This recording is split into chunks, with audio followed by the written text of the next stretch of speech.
Magandang araw mga ka-ATD.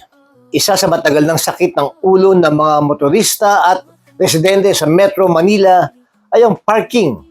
Lalo na sa mga masisikip na kalsada kung saan halos wala nang madaanan dahil sa mga nakaparadang sasakyan sa gilid ng daan.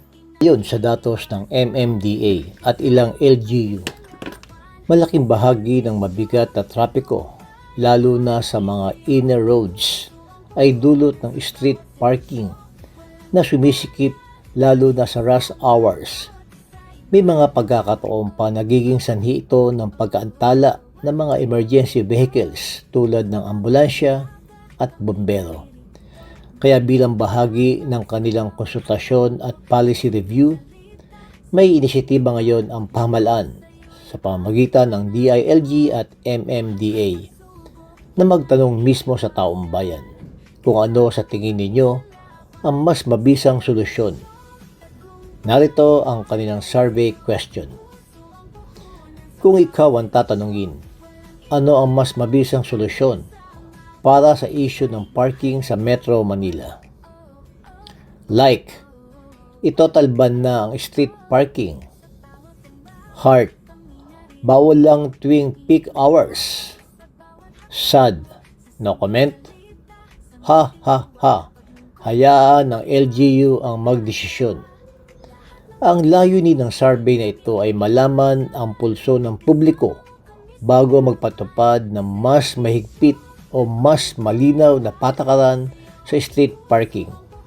Paalala ng DILG, ang inyong sagot ay mahalaga dahil makakatulong ito sa pagbabalangkas ng mga polisiya na balanse para sa mga motorista, residente at komersyal na establishmento.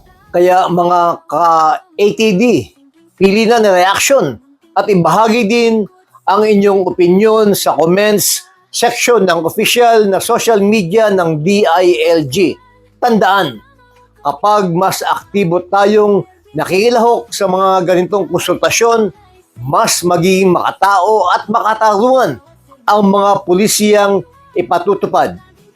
Ako po, si Doc Engineer Arnold Divina para sa ATD, Aksyong Divina, Tatak Divina. Sama-sama tayo makialam, makibahagi at makisangkot para sa mas maayos na Metro Manila. Ako po si Doc Engineer Arnold Divina. At ako naman po si Aida Gonzalez and we are your hosts here on Tagumpay It's All Good. Dito sa channel ito, we bring you real stories, inspiring journeys, and good vibes na siguradong magpapalakas ng inyong umaga. Kaya naman, don't miss out. Follow and like us on Facebook. And don't forget to subscribe to our YouTube channel. Just search Tagumpay It's All Good. At syempre, share nyo na rin sa inyong pamilya, barkada at kapitbahay.